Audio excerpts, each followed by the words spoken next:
মুহাৰ গতিৰে ইয়াৰ পৰা গুচি যায়।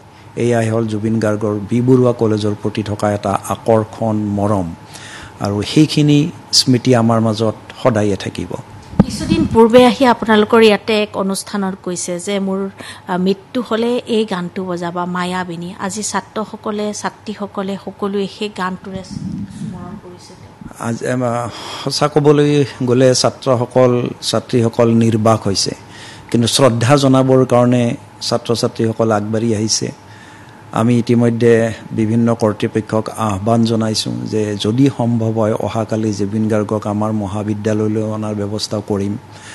যদি সময় সাপেক্ষে সকলো কথা মিলি যায়, আমাৰ ছাত্ৰ ছাত্ৰীসকলে শেষ শ্ৰদ্ধা জনাবলৈ খুব উৎকণ্ঠাৰে বাট ৰৈ আছে।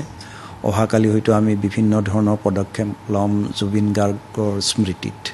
অনাগত সময়ত কিবা এটা কৰাৰ হয়তো পৰিকল্পনা আপোনালোকে কৰিব। আমি এই মুহূৰ্তত আমি কোনো চিন্তাই কৰিব পৰাৰ কাৰণে এটা অৱকাশ পোৱা নাই, এই কাৰণে যে আমি ম্ৰিয়মান।